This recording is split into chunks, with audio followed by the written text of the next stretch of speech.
love you. What a sweet little angel. I know. He just sits there and doesn't make a peep. He just wants to be near me all the time, which is lovely and also a heavy responsibility because I feel so guilty every time I leave the house. Oh. You know? Yeah, how does that... In this whole world. Yeah. So you've been staying home a lot. Yeah. A lot. Yeah, and it's been ongoing for a long time. It's been like my season of the dogs, which, yeah, it's been a lot. And I love them so much, and I want to be here for this journey. Transition, their transition time.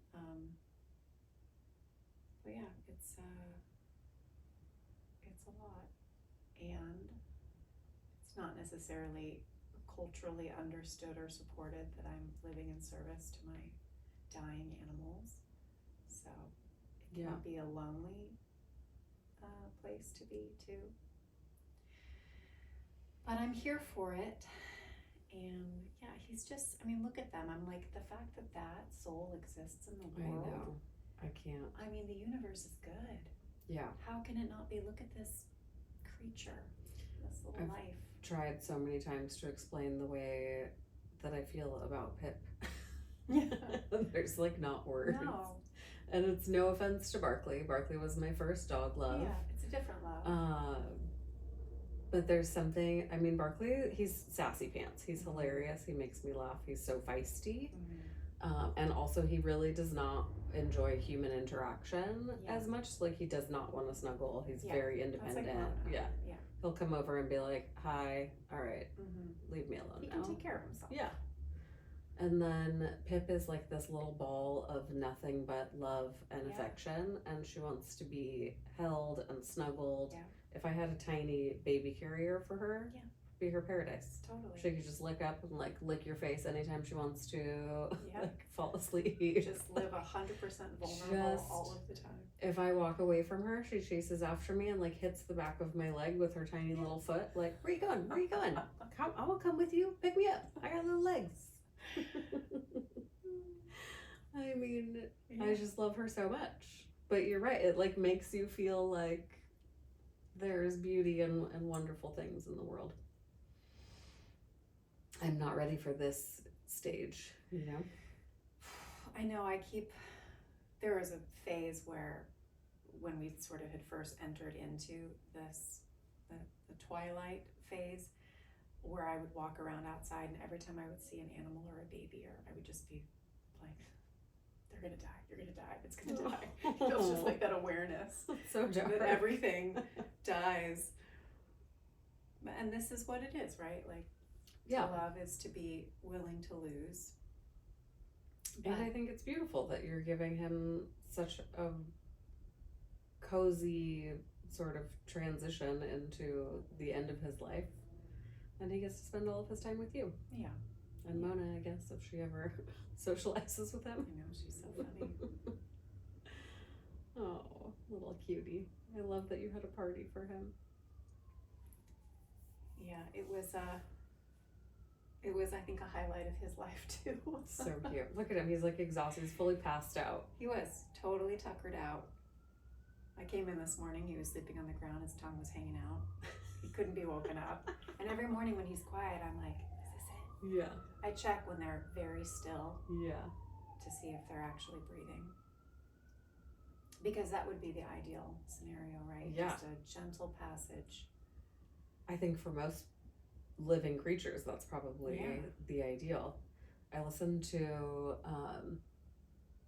I think this is another thing maybe that has shifted within me with age. Not that I'm that old, but certainly closer to the second half of life. And someone had recommended a podcast where the guest was a death doula. Mm-hmm. Have I talked to you about this before? Mm-hmm. I was fascinated because I've never heard the term before, and so of course I was like, I'm gonna go down an internet black hole now. And the episode itself was so beautiful because she's talking about like describing if you had control over it, what does your transition out of this world look like? In the same way that we write like a life vision, and it's like, what does it smell like? What can you touch? Who's around you? Like that level of granularity. And she described this woman's, what her ideal was, and what essentially she had been hired to help her bring this vision to life. And I was like, I want to go to that party. This sounds awesome. Like, and why wouldn't you put the same? Chad thinks I'm like morbid now. Like, well, I mean, these are things that we need to think about, or that I would like to think about, so that it's not just like, throw all caution to the wind and see what happens. Like, if I was able to plan that party, like, why wouldn't I? I plan everything else. And I would love to be like in like, I don't know, cashmere pajamas or like something so nice, like looking at the ocean. And they had described having people around you but not talking to you, and I was like, man, if that's an option, I was like, I would have that for so many parts of my life, where it's like you want to feel like you're in community, but maybe it's a little bit too much to actually be engaged in conversation. And I was like, everything about this just sounds beautiful. It's so good. I have a playlist in my mind that I've been putting together for my Really? Yeah. Like a musical playlist? Yeah. I think about it often, and I think that the way that we have in this culture removed death from our conversation and from our homes, and it's such a tremendous disservice. And it's so unnatural. It's so unnatural, and we've lost so much, and it creates a lot of fear. And I've had the honor to be in this transitional space of death and dying with people, and I've never had a lesson in presence and what it is to just be present to the timelessness of a moment and how rich it is. I've never had a lesson so clear and so lovely as when I've been in those relationships and in those spaces. I gravitate towards, I've thought often about being more involved in hospice care, and I don't believe in death. I don't believe that there is nothing after this. The finality of it. So to me, it's like, it's just a trip. It's leaving one realm and transitioning to another, and the more support and love and support that we can have inside of that space, I think is good for everyone's heart that's involved. We did for Cooper last night. I think I said this to you earlier. We had before the evening closed, we were all here in the living room, and he was sitting in the center, which he did on his own. He wanted to be a part of the party the whole night long. He never had a moment alone. He was in it the whole time. And we're sitting in the living room. He's sitting in the center. We're all around him. And he is just loving it, smiling at everyone. People are taking his photos. And as the evening was coming to a close, I said, okay, I'd love to do a blessing. So let's all hold hands. Let's close our eyes. And Coop just sat in the center. And I just guided us through acknowledging his soul and acknowledging how he's contributed to this world and to each of us and our lives. And then we imagined what was next for him, whatever that is, that great adventure, and visualized it and blessed him on his journey. And when we closed, we opened our eyes, he was beaming. I mean, he was just, you could tell he felt it, he received it, and it was really touching. I think it's so sweet. It was really sweet. And I have no idea. It's been such a rubber band experience where, over the weekend, I thought that it was it. He'd stopped eating, he'd stopped taking his meds, and I was like, okay, we're done.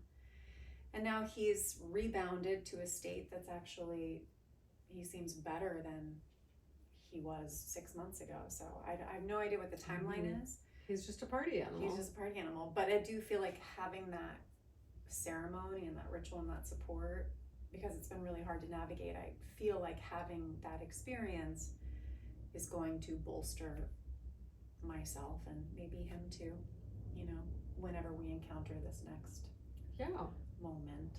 And it's nice for you to have support from human community to go through something so difficult.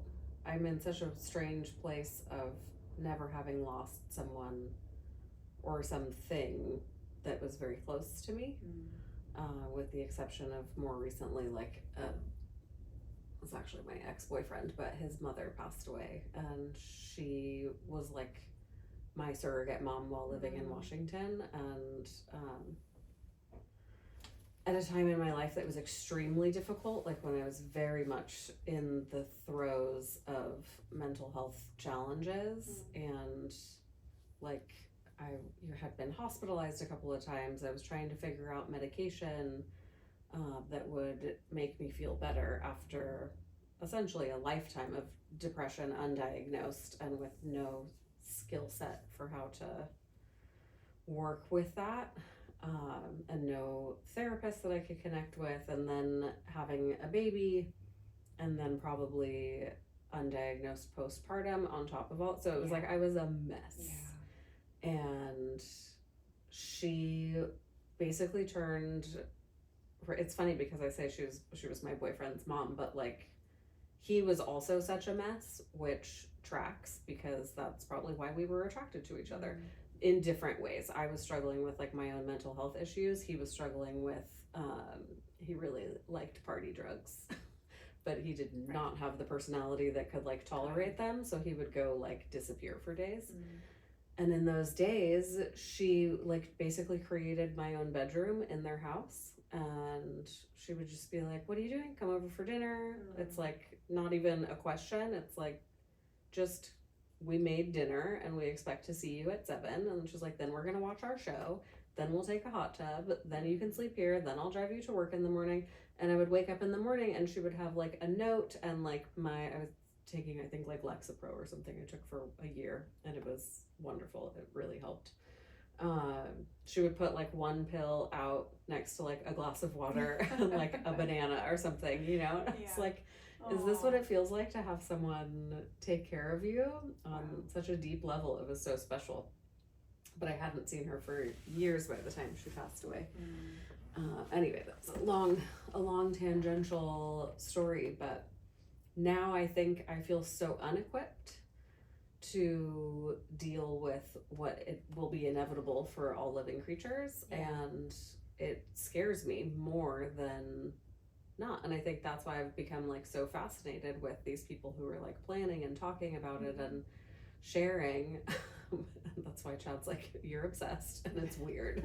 I don't think it's weird at all. Like I just want to prepare. Like my life is so organized. Like I like to know what's coming next. I like to feel like I've put some thought into it and there's intention behind it, and but I'm not ready to have that emotional depth. It's I think all humans sort of naturally, in an effort to mitigate the feelings of loss that accompany loving in this world, we all sort of do our best to control and corral ourselves into experiences that will keep us from feeling that level of grief. But what I have discovered, twofold, I think that what's interesting is that the heart, all it does is love. It's like all the heart knows how to do is love and connect, and it's so resilient because it's simply its nature. And the mind then gets involved and starts, poking and prodding at us and trying to keep us into safe spaces. But these intersections of grief that I've had, and I'm still very much inside of one, because before the dogs arrived here where we are, I lost a friend very suddenly. And it sort of brought me into this space of unattended grief and all of the other losses that I hadn't really been with and processed, and feeling kind of like I had no other choice but to start wading into that water. I learned and am continuing to learn how heart opening it is to be able to move into grief, like to be able to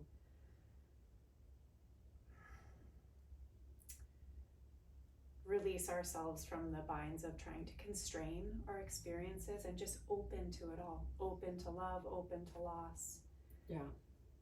And because you can't have one without the other. No. It's not possible. Yeah. And it really is the way in. It's like, yeah, we're afraid of feeling it, but feeling it is also the thing that just cracks us open, you know? So, and it's universal, right? It's the universal experience that humans have in this life. You don't get to show up and have a body and live in this experience and not experience loss. So it's the thing that really unites us too. And when we're willing to be with it and to feel it and to discover that it's also, in its deepest sense, an illusion. Love isn't lost. Yeah. You know? That's such a good point. Because it's not, I mean, you still have your memories, you still have a connection, you still, I mean, we don't really know what else it is that you still have. I just finished reading a book by a psychic medium talking about like the connection that you still have with people after they're gone, and however you want to view that. But I was so fascinated, and then the more I talk with people about it, it's like even people who you think wouldn't be open to that are like, oh yeah, I get signs from so-and-so all the time. I'm like, you do? Yeah. What are they? That's like, right. It's really, really interesting. Yeah. Oh, that's so sweet.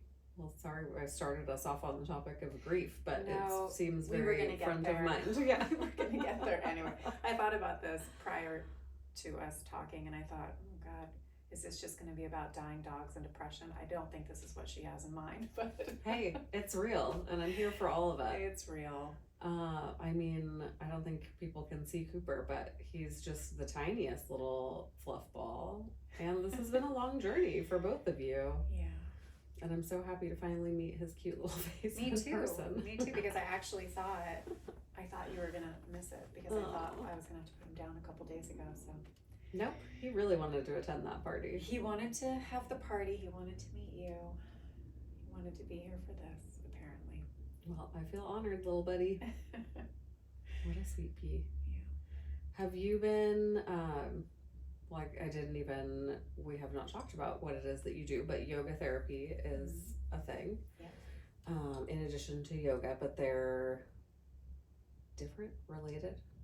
Yeah. An expansion of yoga, I guess, as it relates to, well, you tell me from your perspective. And then my follow-up question is going to be, have you been practicing yoga therapy like alone as a way of processing grief? Yeah. So,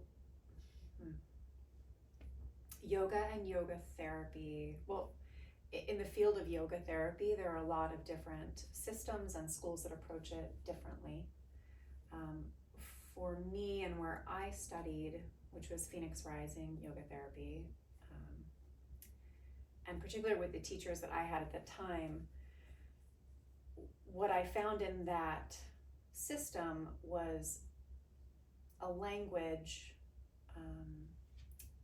for what I was doing in my yoga practice already that I found to be so transformative and so healing. And I didn't know how to support that kind of transformational process and that kind of space for people within just a regular yoga class. Yeah. And I was really interested, Mona has just arrived. I was really interested in, how to support a different level of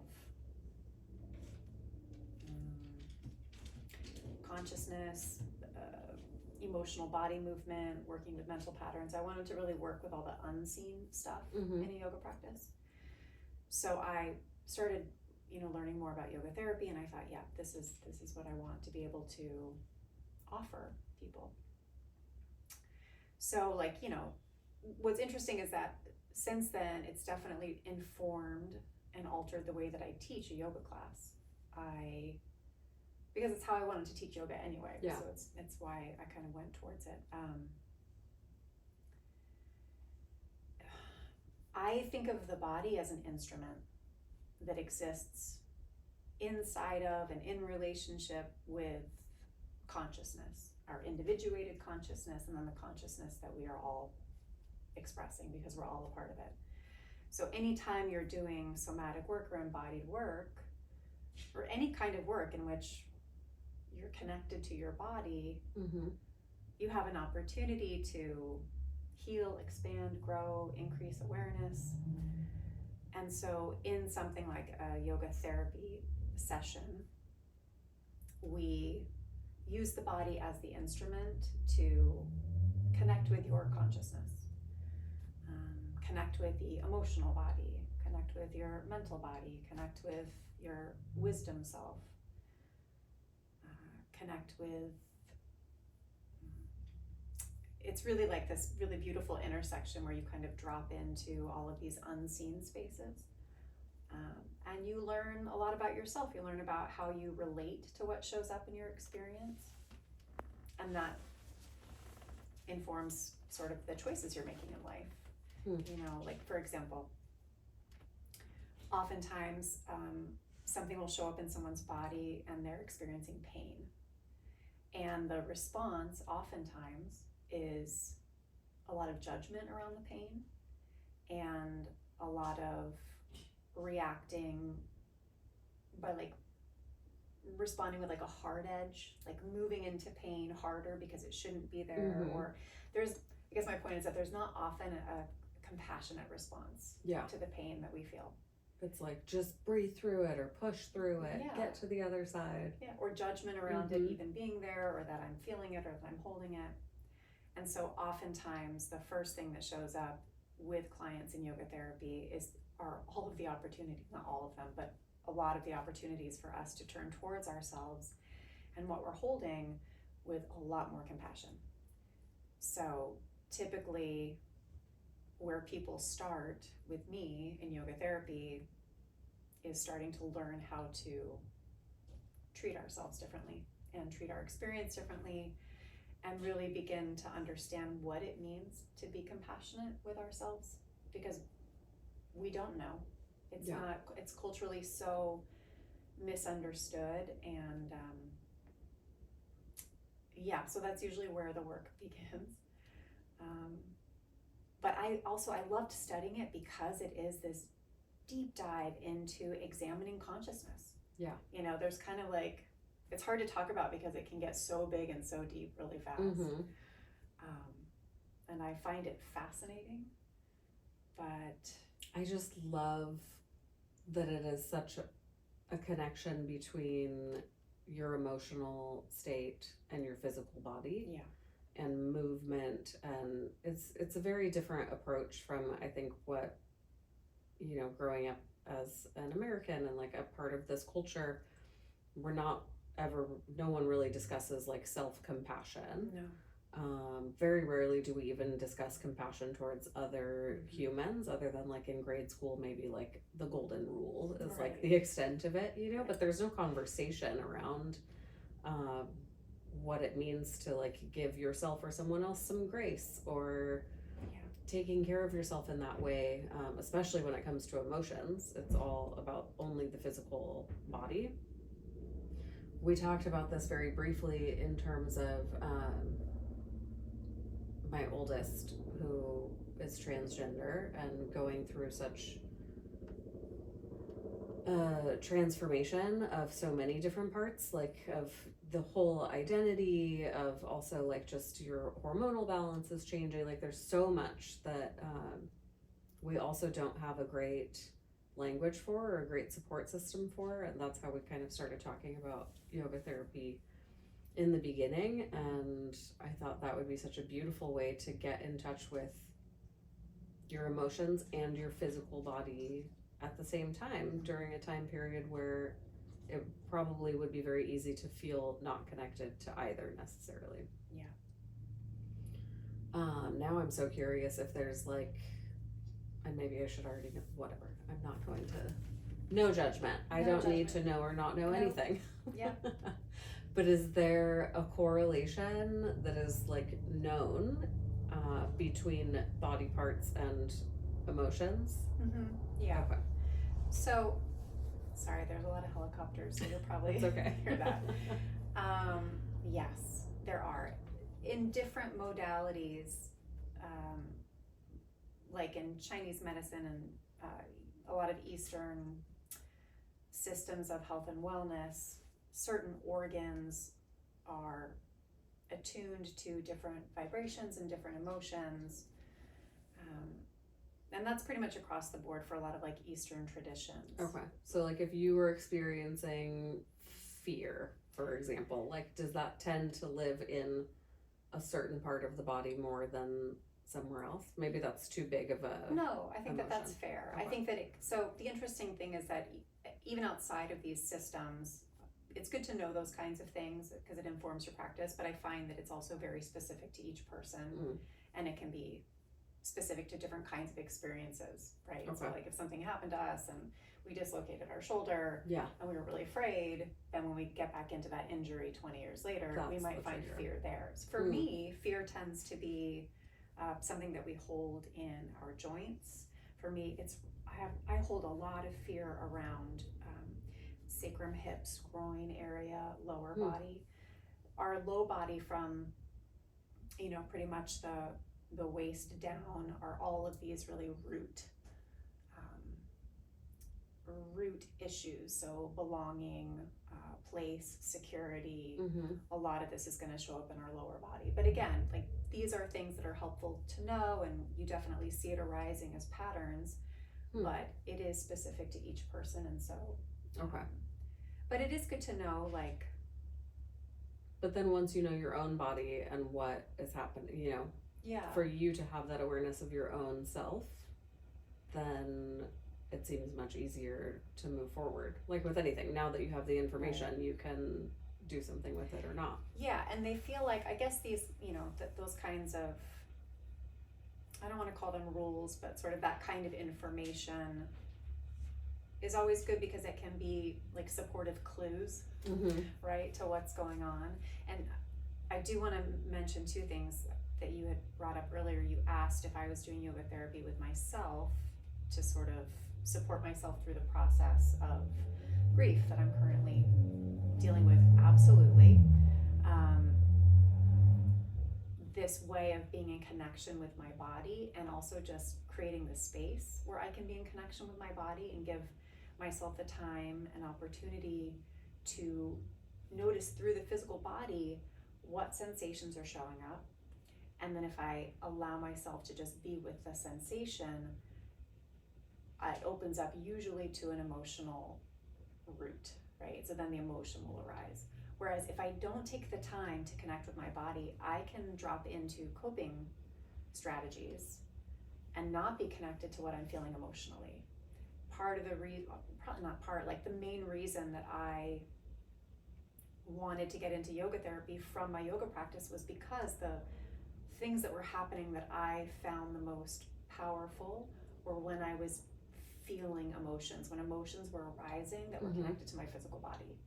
Because I am someone who, as a protective mechanism, will detach from my emotions. So being connected to my body was a really important way for me to understand myself, for me to live authentically, for me to stay out of depression.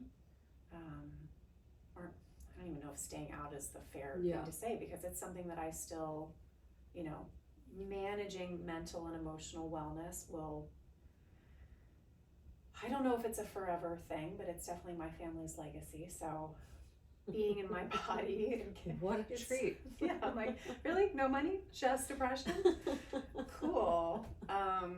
But moving my body, connecting with my emotions through my body, and creating the space for emotions to move, you know, to let something be felt in the safety of whatever container I've provided is not just important. I mean, it really, it's vital for me to be able to do that.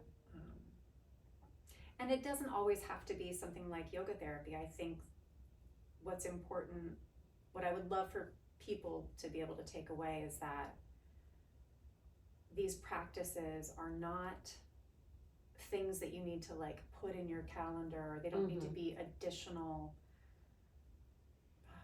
We're not adding tasks. to the list of like, you know, okay, now I have to do this 14-step program. Do self-care. Yeah. First it starts with I have to gua sha my face, and then I have to do this, and then I have to meditate, and then journal, and then lemon water, and on and on. And then they become shoulds, and then if you don't do them, you feel bad. And again, it's just like, I want people to know that these moments of self-connection can happen in one skillful breath. It can be stepping outside and walking to your car or walking to the subway and feeling your feet on the ground, noticing how you're breathing in the moment.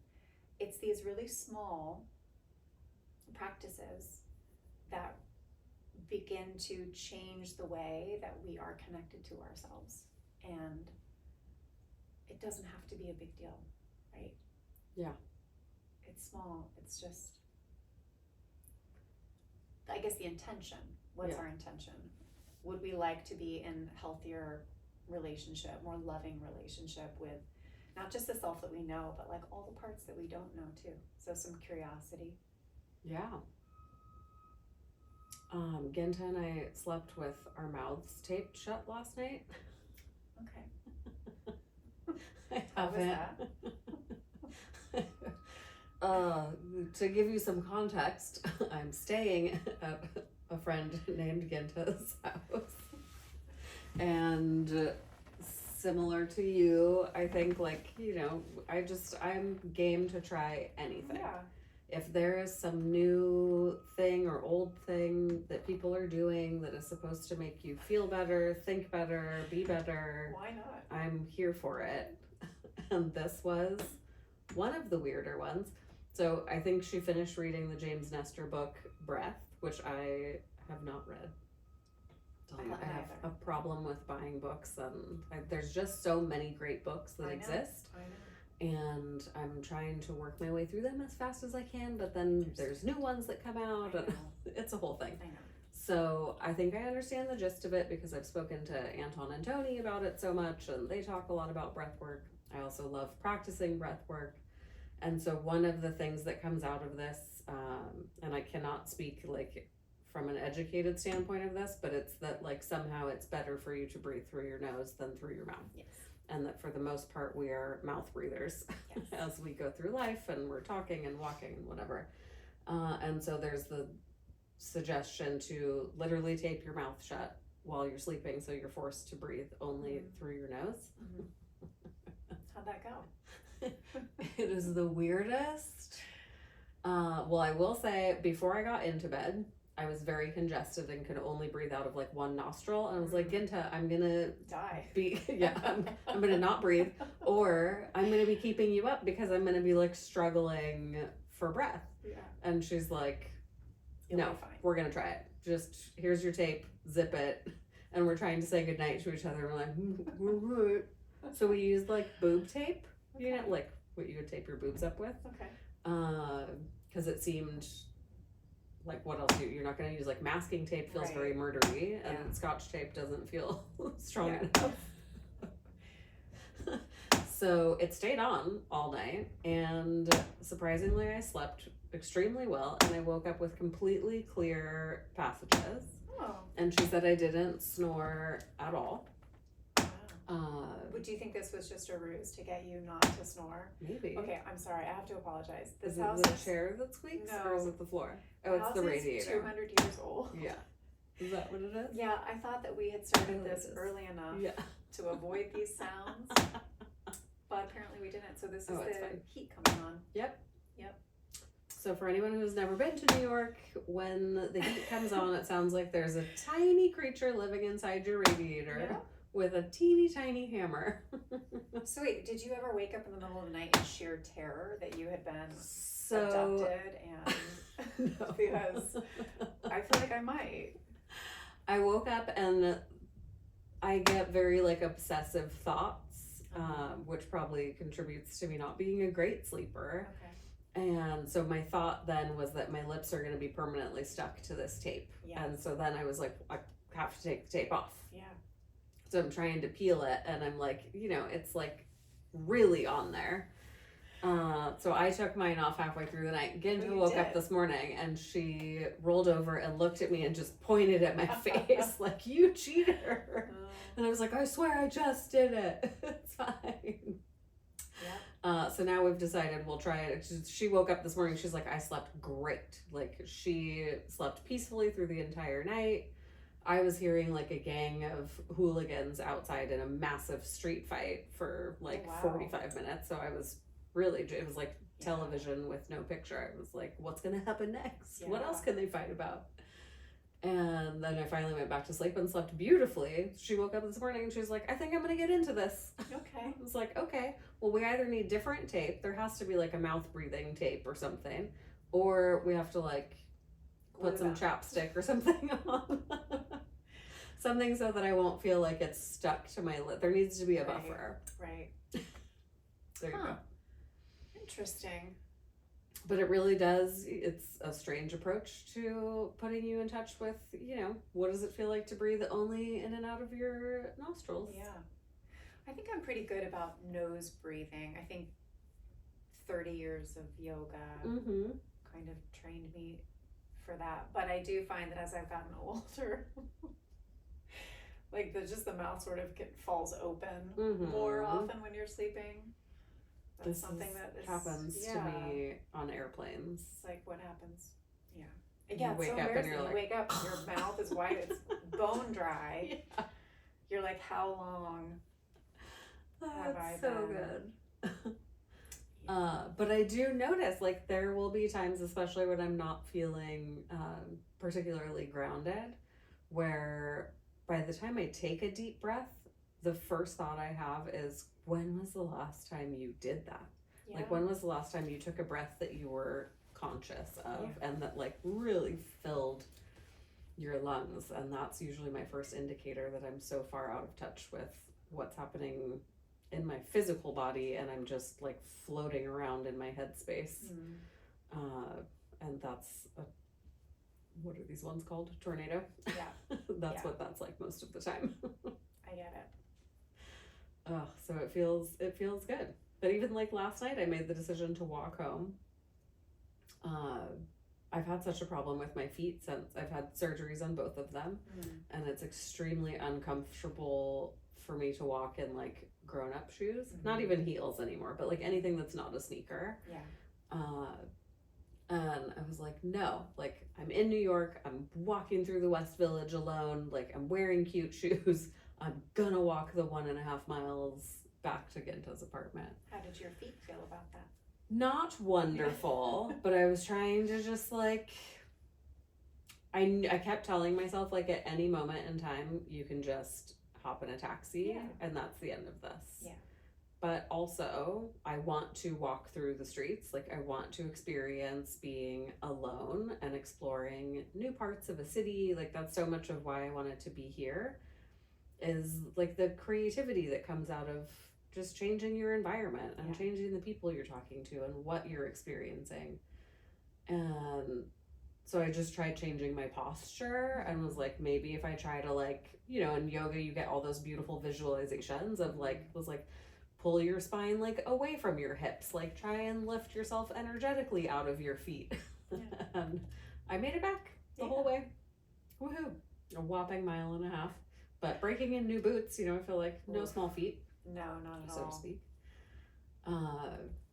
But yeah, it was nice to have that I felt very entertained by myself, I guess, where I was like, it's like 11 o'clock at night and I'm having this like weird conversation with my body about lifting my energy and breathing through it. Yeah, and you did. And I did. And And then I got home and was like, fuck these shoes. They're coming off. I'm putting my feet up and getting into pajamas. I went to the ballet with your brother when he was here, which that's a whole other podcast. I realize I'm not a fan of the ballet. Oh. Yeah, I know. Weird. No offense to any ballerinas out there. I feel like it touched in me a lot of parts of myself that I would like to, just break free of. Just that kind of very composed. Yes. Anyway. Proper. Yeah. Yeah. But my point is that I wore boots. There's like a 2-inch heel. Not even 2. Probably an inch and a half. They have like a point. They're very cute. But I haven't worn cute shoes in a very long time. And I was only out for maybe 4 hours. My feet were bleeding. I was hobbling from the subway to get home. I'm missing a chunk of skin, literally. Exactly. And it was so cold and raining out. And I actually was like, do I take them off? Because I don't know if I can make it these last That is the worst. yards. That is the worst. It was really bad. I imagine if anyone could see me, what that looked like. And I thought, well, I guess I can't wear so that happened. Same. I was also with Anton and Tony, and Audrey. We were in Vegas last Christmas. And I was like, all we're doing is going to a show where you'll be sitting for the most part. So I did wear boots that had a tall heel, but a big block heel. And I was like, it's not going to be that bad at all. This was such an emotional reaction on my part. We made it, we walked so far, so far. And I blame Anton. He just loves to play tricks on me always. And so he's like, we're going to this place, just kidding. And then beelines the other way. So we're zigzagging to our destination, and we're walking 10 times farther than anybody reasonably should have to get to where we were going. And was where you were going Magic Mike the musical? Yes, it was. I knew it. Of course it was. Which was very fun. I was envious. God, the last scene of this music, they were such great dancers, such good dancers. It was so fun and worth the walk. And then we walked to dinner, and then Chad and I got back to our hotel. And even just, what a Vegas casino is like. It's 4 miles to get from the hotel lobby to where your room is. Yeah, you're supposed to get lost. And he was like, let's go to the blackjack tables, or let's gamble or do something. And I literally just had tears streaming down my face. And I was in such a bad mood. Oh, no. Because one, it felt with every step, it was a knife going through my foot. And then the emotion that came out of that was I was so embarrassed to be with my husband on a fun date night. And I'm in so much pain that I have to go put on frumpy shoes. That's what was going. It was this isn't what he signed up for. I'm 42 years old at this point, 41 years old, and it's I can't even wear not even heels for a night to go out and look cute. It was awful. And of course I couldn't in the moment. I'm not good at expressing my actual emotion in the moment. It just comes out as you did something wrong. Yeah. Only to Chad. I don't usually blame other people. He can take it. But I didn't. I was just I don't want to do anything, but I just want to go to bed. And then he was gonna come with me, and I was like, you go. So he went to do something, and then I texted him and was like, okay, I've changed my shoes. I've regrouped, and I'm ready to honestly share with you what just happened in my brain. Wait, can I ask you, in that moment, so you had a reaction, you were feeling something, and then you took care of yourself, and then in that space of changing your shoes, is that when you sort of realized what you were feeling and what was going on, or did you know it in the beginning? I think I had the beginnings of an understanding, and it wasn't until I was sitting up in the room that I was like, okay, you have an opportunity here. You can sit here and be miserable and go to bed. Always an option. And not get to the bottom of this. Or you can figure out why this was your reaction. Right. and then move forward. And I was like, okay, well, this is how I was feeling. Like, it just, in that moment, it came to me very quickly where it was like, I'm just embarrassed. Like, I'm embarrassed that this is what my body feels like. And it's not what I want. And in a lot of regards, like we've talked about, like I've gained a lot of weight over the last 10 years, like also in our marriage. And so like, I don't love getting dressed. I don't love like my wardrobe. There's a lot that's on the same theme. And so I thought this is an easy opportunity to connect with Chad and just be honest. And of course he was like, I don't care what shoes you're wearing. Like, it doesn't, it's like you could have worn sneakers the whole night, you know? But it was fun. And then we moved on and we had a great time and we like stayed up and had cocktails and played slot machines and and then the next day I immediately regretted all of my decisions. Whole different situation. Vegas is really not, I mean, it's not for me. I'm right there with you. I find it totally exhausting. I think there's way too many EMFs for me to be okay here. But I will say, Audrey has sent me photos of the landscape. And where she is. And I mean, it's stunning. That's really stunning. That's like the actual beauty of the desert. The actual land. Yeah. The land itself is beautiful, but when you go to Vegas and you're like, wait a minute, there's no water. There are no real natural resources except for wind and sun. And there are tigers and dolphins here? Like, what? It just seems so wrong. Like, let's take a place that has nothing and then let's put the most in it. Everything. That requires all the resources. It's like a human zoo. It's weird. I'm not a fan. No offense. I wish I could. No, I know. And yes, it's for some if you people. Adore Vegas, good for you. Yeah. I mean, to be clear, I'm not a huge fan of like crowded situations anyway. Same. But there's something. Old Vegas, I think I would have loved.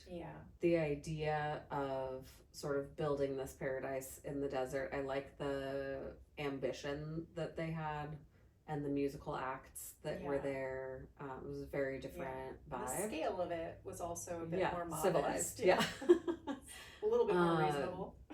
I think I started taking more issue with it when it became like a replica of real life.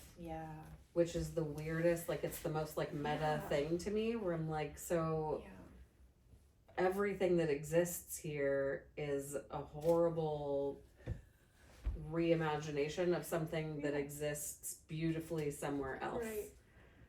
And instead of going to that place, you just line up here with your giant sippy cup of like slushy alcohol and just like meander through as though you have had this experience. I don't know.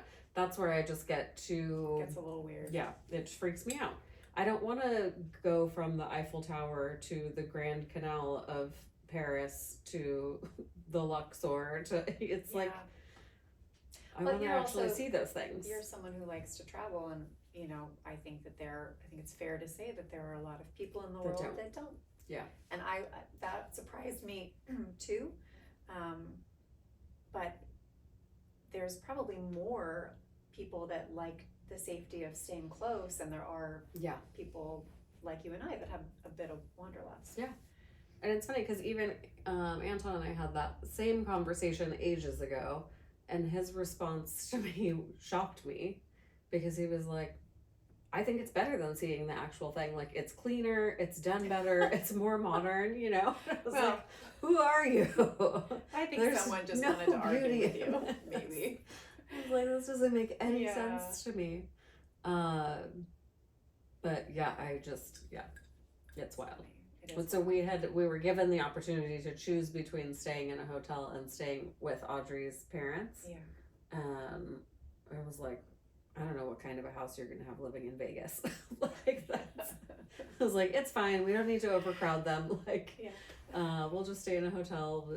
I'm also like, because I'm such a volatile sleeper, it's nice to have like air conditioning and privacy and like whatever. But then we did Uber out to her parents' house, and Chad and I both were like, oh, we should have stayed here. It's like, it's amazing. You're like away from all the shining lights and all the noise and all the stuff. And they really just have a magical little paradise of like, you walk outside and the landscape is stunning. It's like you're on another planet. Yeah. So cool. Oh man. Well, I've been invited to your house for Christmas. Did you know this? Great. I love this. Please come. Yeah, I just got a text yesterday, I think, from Tony inviting me to your place for Christmas. Oh my gosh, you absolutely should. I had to giggle. I know that it's dependent. Well, yeah, I was supposed to, I was invited also last year to go to Audrey's. Yeah. But I can't travel with them. I'm just waiting. Yeah. I tried to go, I did some travel. I went, when I saw you last year, in Italy, and then I went to Costa Rica for a silent retreat in May. Right. But I came back and he was like, not having it. No, I mean, he was pretty much, he was done. So, and I had to actually have my sister come out from California to watch them so that I could go to Costa Rica, which was very generous of her, but I'm out of favor. If the timing works, a lot of people, we would love to have you. I'm so happy that they'll be with us for the holidays, and we really haven't had people, like we haven't hosted people in this house, and we've been there for 2 years. That'll be which fun. Is wild. Yeah. Chad and I realized that we have not celebrated really any holidays in that house, even though we've been in it for a good amount of time now, and so you were working on it for a while though too. Yeah, and I hated it before that. So now it's coming together. So I'm very excited. I mean, the whole from here, basically like October to the end of the year is just my fave. I love the weather. Too. I love Me too. The coziness of all of it. Yeah. The wardrobe, the food. Yeah. I mean, the fact that we had a slice of apple pie in the middle of the day, it's like, it makes my heart so happy, Yeah. Even though I guess you could also do that in the summertime, it just feels right. Much more beautiful. Yeah. I know. I'll probably leave, the decorations from Cooper's dog party. I'll probably leave those up for a while. It just feels like the cozy, festive thing to do.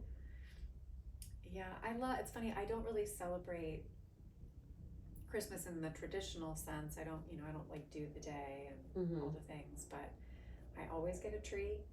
And I always love to have people over just throughout the month. Yeah.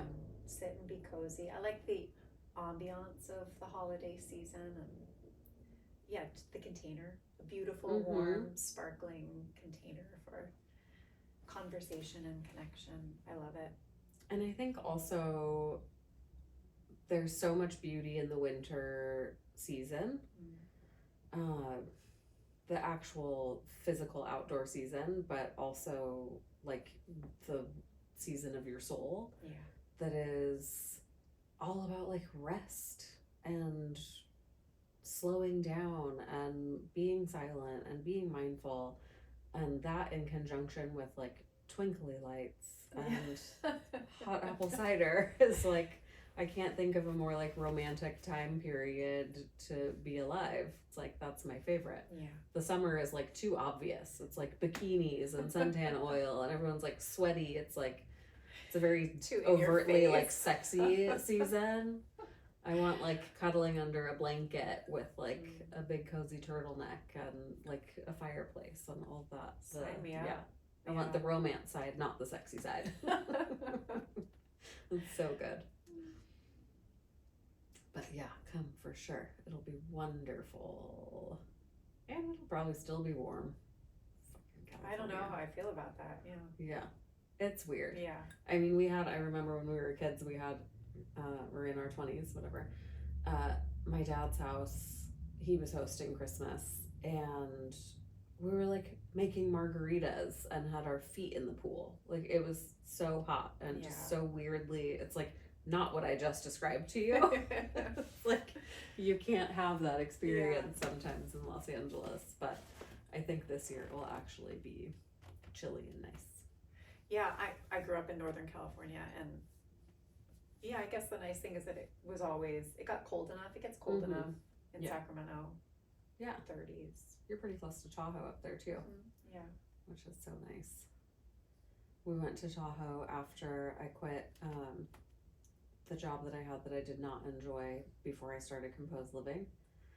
And it was like marking such a pivotal moment in my life, like leaving behind working for someone else with the intention of starting something new. Or I already had Composed Living started, but I was gonna put my focus on it full time.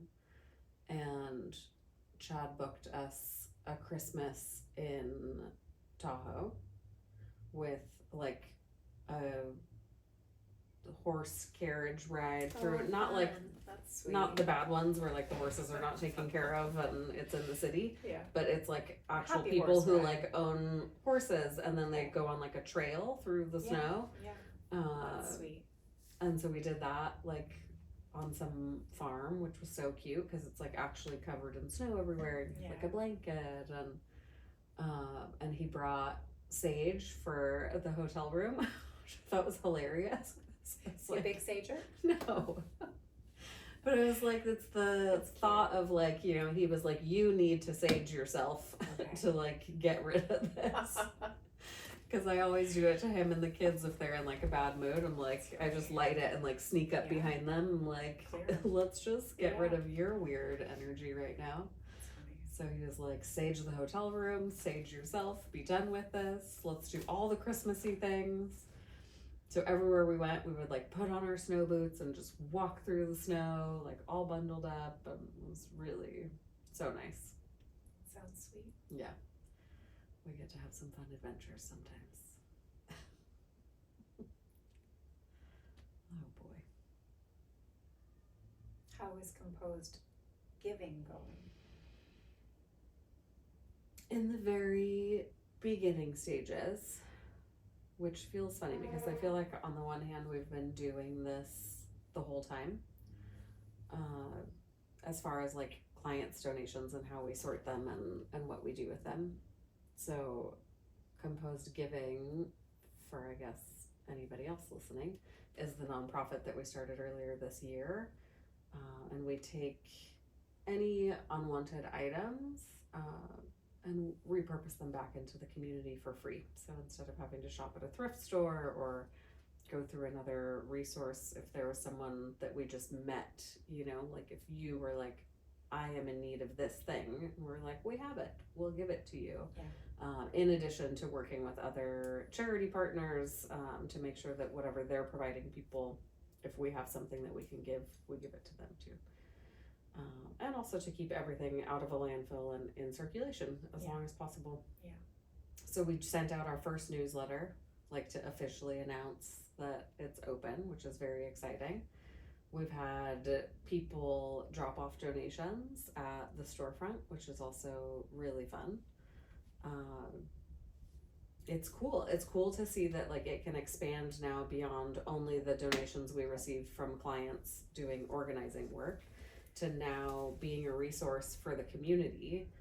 When I started, or when I was looking for the retail space so that we could have also a place to receive and sort donations, that was kind of how I explained it. It was like, I want to make it easy for people to do something wonderful with their goods.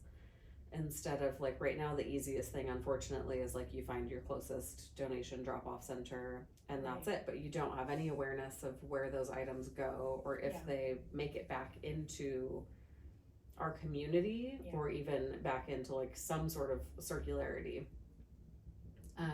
So when you bring stuff to us, it's like, you know that it's going to go directly to another human being who lives in our hyper-local area.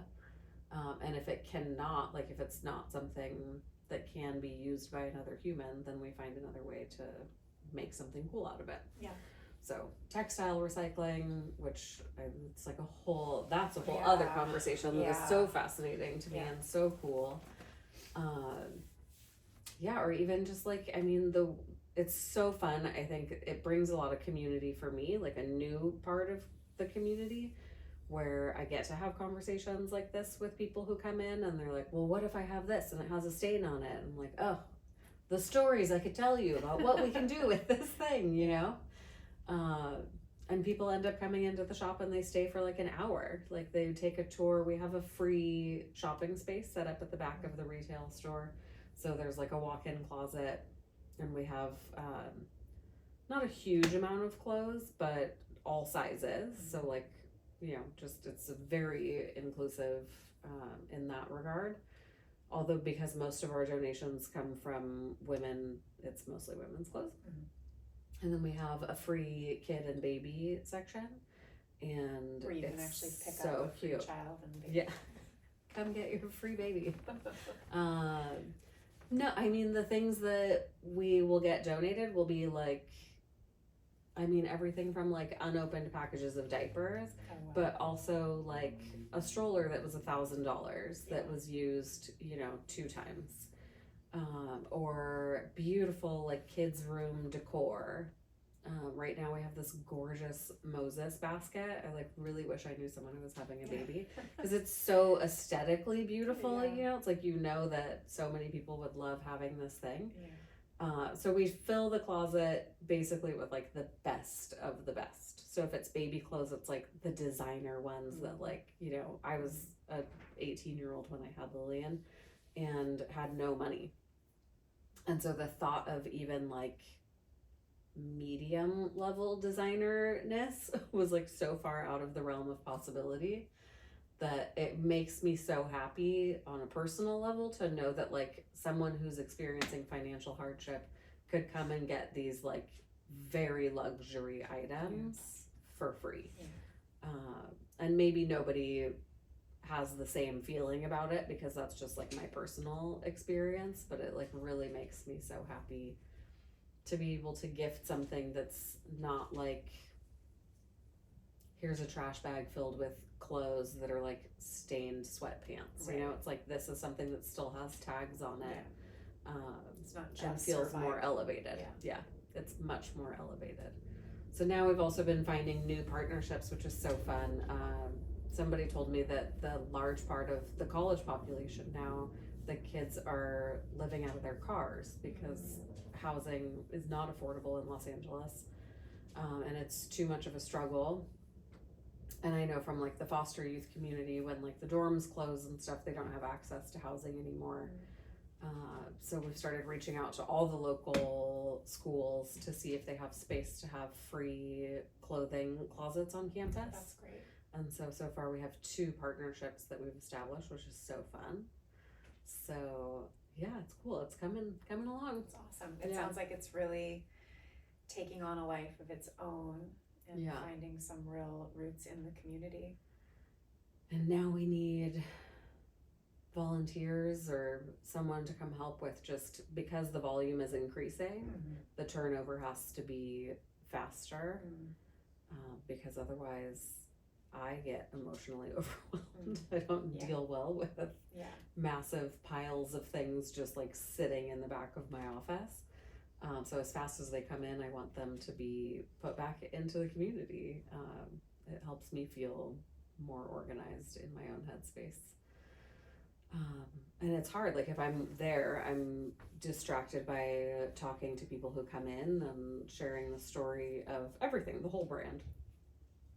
And then I don't want to stay afterwards just to clean out a big storage room. So like that's reasonable. Yeah, we definitely could use help. Plus I think it would be fun to, I need to like come up with a whole volunteer program, but because we give to so many different types of other organizations, like if you wanted to work with animal shelters, like you could fully own that piece of it and be like, okay, I'm taking all these blankets and towels and dog toys and treats and all this stuff, and like you could choose your favorite animal shelter and then like deliver those things, and while you're there like play with the dogs or cats or whatever, you know, so it can feel more personal and impactful for whatever you're doing, or you know, for people who are super into textile recycling, or the women's shelters that we work with, or the foster youth community.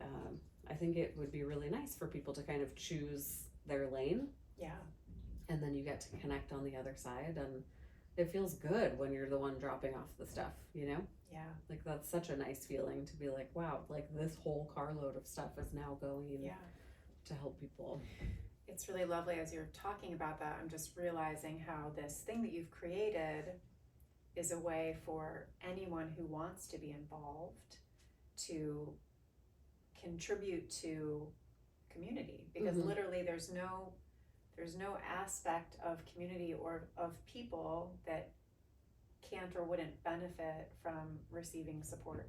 Yeah. So it's like, regardless of how you'd like to interact and support community through this organization, Composed Giving, there's an opportunity to be able to do that. You know, like if I wanted to work in hospice care, like I don't know what kind of supplies would be needed because you're leaving the earth, but there would be a way to connect and network. And yeah, for sure. I mean, quilts, books, like even just like taking books, care, exactly, you know, like bringing them cute little care packages, or even like, you know, we get like beautiful artwork, like anything to kind of like spruce up a space, even if it's temporary. Create art even. Yeah, I mean, anything that a human being could ever buy, we get donated back to us. I know, isn't it crazy to think that we could just stop making stuff. We could absolutely stop making stuff. Everything, and we'd have enough. Yeah, probably still enough. More than enough. Yeah. I mean, the last 7 years of running this business, my habits have changed so much. Because it feels overwhelming. Yeah. Like I don't need to buy anything anymore to still feel overwhelmed by the volume of things that other people buy. Yeah. No, it's I think about trash a lot. I think about garbage a lot. I think about the phrase "throw it away" a lot. I mean, it's, to me, when I look at how humanity is behaving with consumerism and with garbage and trash, it's a mental illness. Like the fact that we think what we're doing is okay, sustainable, it's very self-centered. It's to me, it's like it's a psychosis. It's more than just self-centered. Like it's not living in reality. So, yeah, I'm always interested in how can we shift that? Like, how can we change the words "throw it away"? Like, let's talk about where it's going. So when you put that, I love that you said that, because so anytime a client says, "Oh, that's broken, it's trash," what my first reaction is like, it's not trash. Yeah. And then we explain to them where the object will actually go. Right. So if it is something like a stained t-shirt, I'm like, actually, we don't throw those away. We work with a textile recycler in downtown Los Angeles, and you know, they'll either shred it and turn it into housing insulation, or they'll respin it into new cotton fibers.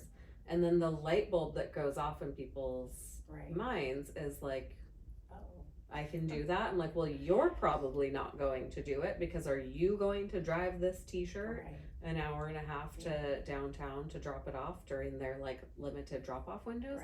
No, you're gonna throw it in the trash. You said it right the first time. But we will do this because we do it on a large scale. And that's what I mean when I say, like, I want to make it easy for people to do the right thing. Yeah. And it's not easy right now, because we're not set up to like not universal, whatever, like culturally, governmentally, like we're not set up to care or to have those processes. Money off of it. Yeah. Although now, whereas you could, they're starting to see that they can, and that's shifting. You see retailers, especially fast fashion retailers, accepting with pledges to, which I find hilarious, because I'm like, you're paying them the first time, then the thing is falling apart, then you're giving it back to them for free, and now they're gonna respin that into what they're going to sell you again, which I love. I'm here for it, and I'm so glad that they have found a way to monetize it on a large scale, because people should be doing it. But you see more and more retailers now that have like either carbon positive, carbon negative, whatever the one is, that means that not only are you not carbon neutral, but you're actually producing less carbon footprint than if you weren't doing the thing. I think that's really cool. I love seeing recycled textiles And even places like H&M, like accepting donations of fabric. Love that. It's nice. It's a good step in the right direction. But it's still way too difficult to get things done the right way. But when I was thinking about branding for Composed Giving, we came up with like the 3 words that described it most to me, and they were community, kindness, and sustainability. And so that made it onto our logo, because truly, no matter where you are in the process, it makes you a part of that community. If you're just donating something, if you're helping sort or delivering goods, or if you're receiving, that is the full cycle. And I really want people to think about kindness towards other human beings, you know? Yeah. Like in a world where we seem so detached from strangers, like where you can just step over someone sleeping on a sidewalk, and have no emotion connected to that, feels so wrong. And so I want people to think about that too. Like there are so many ways that you can be kind to other people, to the planet. Last time I was here, there was someone sleeping on the sidewalk right outside of our hotel, and it was freezing. I mean, like absolutely freezing, and you're on concrete, which is just going to hold the cold. And I just couldn't help myself. Like every time we walked by, I left another layer of clothing on top of the person's body. It was like, I hope that this is like helpful and it's not well received.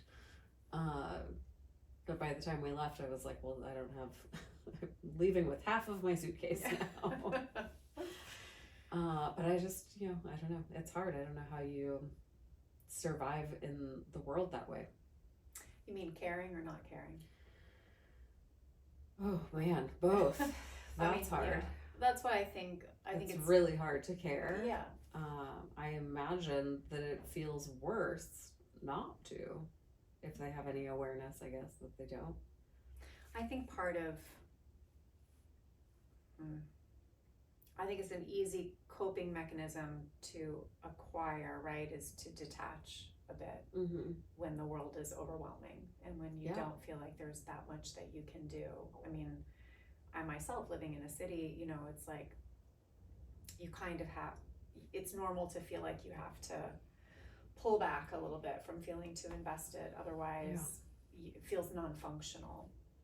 Yeah, there's no end to it. Yeah. It's an overwhelming problem. Yeah, it is. And as someone who tends to think globally and think universally, and when I talk about me, I'm thinking we, because I'm thinking about humans all together. That feels very much a part of just my makeup, who I am and how I experience the world. I'm always thinking about the collective and how we move the collective. Oh, I forgot why I started saying that. But I think often, especially right now, because of how much insane shit is happening that we are aware of and connected to and digesting daily, and I think like, what can I do? What can we as individuals do in a world that seems so heavy and so volatile and so fraught? And of course the answer is love, and of course kindness. But to me, love feels like such a leap. It feels like such a big ask for where we are, that I often think that it comes down to, for me personally, how can I create safety? How can I just create safety for the people in my world? And I think that if we could, as a society, look to how we can cultivate safety for one another, just as a starting point. That's such a game changer. Yeah, what could arise from that? How things could shift if we were just willing to create a safe space for people. Yeah, that's such a beautiful thought, because when we feel unsafe, we go through the world as such different people, and it's with, I feel like it can go multiple ways, but it's either going to be like dejectedness or detachment or lashing out and being more aggressive, however your body internalizes feeling unsafe. But yeah, what it would be a beautiful step in the right direction. And I also think about how I can do that for myself, right? If this is the thing that I want to offer others and offer the world, how am I also cultivating that within my own experience? What kind of safety am I offering myself emotionally and psychologically and physically? And usually for me, it comes back to that key ingredient of self-compassion. Yeah. You know, how compassionate I am towards myself in and of itself creates this environment of safety, because whatever arises, I know is okay. Whatever arises is going to be met without judgment, you know, without that sort of harsh inner critic. And it just gives you breathing room for your own experience. Yeah. I've been doing a lot of meditating on that similar theme. Just, I feel very much unsafe currently with so many new things happening, and so much of it is tied around finances, which is a real trigger for me. Not having financial safety is a huge thing. Absolutely. And this is the first time in my business that I've taken on expenses, you know, and then debt also of like building out a whole new world, basically. Yeah, you're taking a leap. It's a big leap, and one that puts me so far out of my comfort zone. And it's hard. Like, I have to pull myself out of like moments of despair where I feel like it's so easy to just be like, I'm not feeling safe, so I'm gonna spiral. And if I spiral, I never tend to go up. My mind is like, let's go down. Absolutely. Let's be real dark. Yeah. And I have to be extremely conscious of, like, you know, I have a team of employees, and like, I don't want to pull them into my depths of despair, and I want them to feel safe. Like, I will work hard to ensure that you still have a job, like you have job security, you have financial security, and it's hard to hold that space for myself where it, like, it's okay if this doesn't work. It doesn't have to work, you know? It doesn't mean anything about you as a person, or like your aptitude for business, or making good decisions or whatever. But there's so much tied up in that. Then it's like, you know, I feel like I just go back to like, then who are you if you're not productive? Or who are you if you're not, you know, making X number of dollars, or you're not spending your days this way? Which I think are really important questions. Yeah. Like, we should be visiting those questions. 100%. Yeah. And in those moments when I notice that like I'm on the verge of just, like, my emotions are so heightened that I burst out in tears randomly throughout the day, you know? It's just like an expression of like needing to bring it down. Yeah, exactly. Yeah, like when you turn the little thing on the top of the Instant Pot and it like shoots the steam out. I've found that the only thing that I want to do is stop doing everything in like a really beautiful way. Like, I could force myself through this day.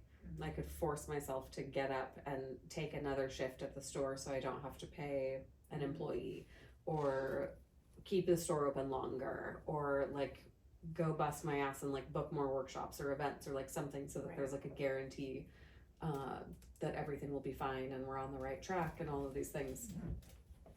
And then I realized, like, that's not going to make me feel good as a human. It's not going to make me feel good in my body. It's not going to do anything for the swirling thoughts in my mind. And it's the first time in my life, I think, that my response is not to, how did you phrase it, with like the pain in the body? Oh. It feels like instead of not meeting it with a hard edge. Yeah. Yeah. Like, historically, my reaction to this would be, you just have to dig deeper and try harder and work more. And now my reaction is, you need to go to the lake and not have your phone with you and be completely unavailable to other human beings and just be. and that. figure out what feels good and what feels aligned, and trust that however it is supposed to work out, it's going to. Yeah. You know, and I'm not just gonna like, you know, I'm not gonna be like, okay, I'm on vacation for the rest of my life now. Right. Let's just see what happens. Yeah. You still have to like take the action when it's appropriate. But it feels much nicer. And I feel like I'm getting through what has been a very difficult 2 years. The first year was not graceful, and this second year feels much easier. Like it's easier to have hard emotions and uncomfortable, you know, moments in life. I'm so thankful for that. I don't know where it came from, but it feels a lot better than just like struggle. Yeah. Ugh. It sounds like you are relying on yourself and your own navigational system for that kind of wisdom. And perhaps there was a time when like bulldozing your way through things was the thing that made sense for you and did, you know, help build certain things in your life. And so maybe that was the way. It was the way. That's what you were doing. Yeah. And now, as you've grown and expanded, you're recognizing that there is also a new way of doing things. And it sounds to me like you're giving yourself like these moments of sacred pause. Just a sacred pause. And when we do that, when I do that also, it feels like an opportunity to practice trusting my own timing, trusting that life is going to unfold in a way that is supportive for me ultimately. And yeah, sometimes we just need like that little bit of a shift of perspective, and a little bit of earthing, and a little bit of breath, and a little bit of just letting it go. And you said something that really stood out to me about giving yourself permission to fail. Like, yeah, maybe this doesn't work out. And of course, once you say that, a lot of like fears show up around that. But I remember having this moment in my career, it was with styling actually, where I was kind of taking this leap and stepping into a different role, and I was afraid that I would fail, and I needed to give myself permission to fail. I just needed that to be okay. Yeah, maybe I will, and that's okay. And I remember I kept talking to people about it, and they kept, out of support, saying, oh no, you're going to be great. You're not going to fail. You're going to be great. And I remember it wasn't what I wanted to hear. I was so annoyed that no one was giving me permission to fail. I was like, yeah, I know that's probably going to happen. I'm going to be fine. But I need it to be okay, not to be perfect. And that was a big deal for me. Like, having to arrive at that on my own. But what that opens up in us and for us in our lives when we know that it's safe to fail, when we know that it's perfectly fine to not succeed. I think that's actually, that it's safe to fail. I mean, what a blessing is that? Like, if you think about that in terms of like, if I feel safe in my own livelihood, that it's okay for me to try something like a business and fail and still know that I'll be safe. That's something to be extremely grateful for. You know, I think there's a lot of people who they are not at that place. And so that feels like a huge luxury to me, and one that I want to express gratitude for, you know, as often as I can.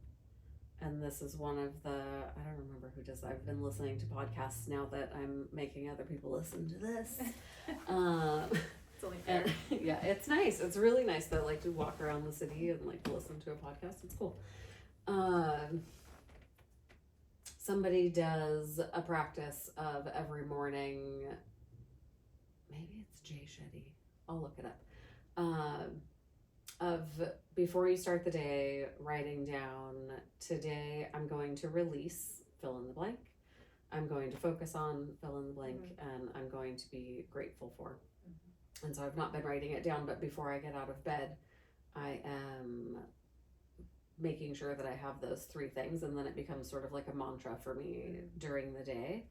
And it's so nice. But lately, a lot of the what I want to release has been like, I am releasing any judgment that I have around failure, or I'm releasing any expectations of, this situation.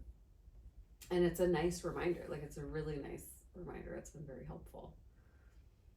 And it's a fun game.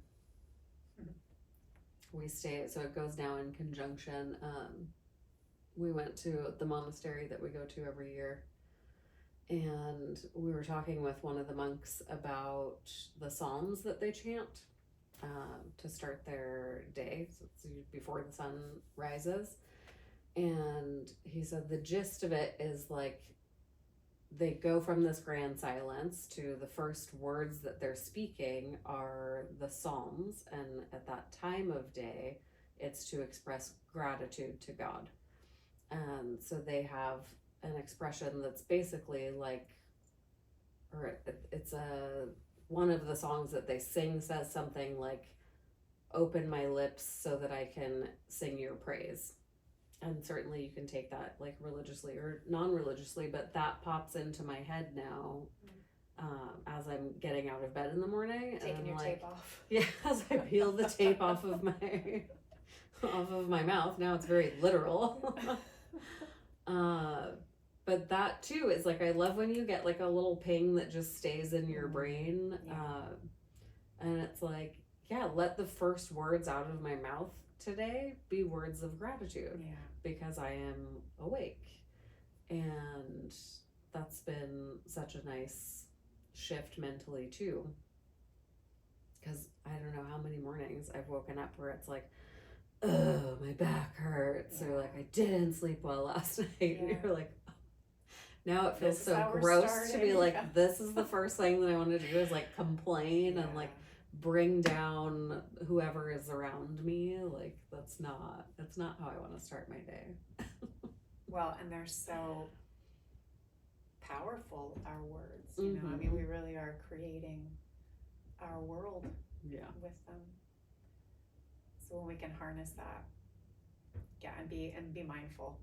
I mean, I know that they're creating my world, and yet I, like you, also can start off on the wrong foot sometimes. It's funny, living alone and having dogs, I realize how quiet it can be here. And it wasn't until I went on the silent retreat in May it just felt totally normal. I was like, oh, I don't know if silence is my work right now.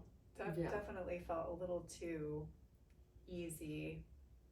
You need to be on like a loud speaking retreat. Yeah, I think like being social and talking to people was definitely more where the working edge was for me. But, well, hello, are you coming to say hi?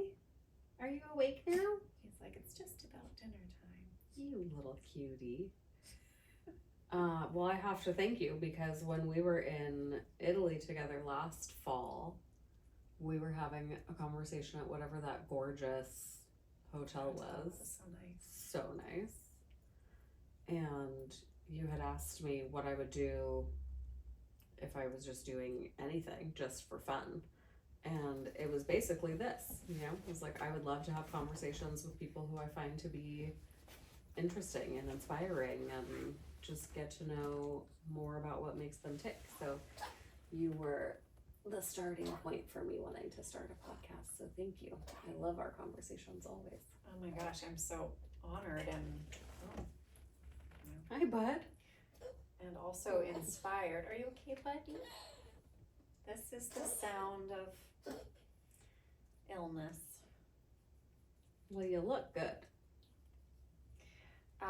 And so inspired that you had an idea and that you pulled it out of the ethereal realm and rooted it and brought it into life. That is something that I am challenged to do often. I have a lot of ideas and tons of thoughts, and I can get really comfortable just hanging out in that space of like possibility and contemplation. And so when you were like, I'm doing it, I was like, oh, man, right. You have ideas and then you do something with them. What a concept. Yeah, so I'm super inspired that such a beautiful dinner and lovely conversation. I really loved that evening and just getting to know you a little bit better. That something from that night in our conversation turned into, this thing that you're doing. It's so cool. Thank you. Yeah. I can't with your face, buddy. You're so stinking cute. Stinking is the right word. What do you think? Should we end there? Do you want to get some food? Look at your little teethers. Oh my gosh.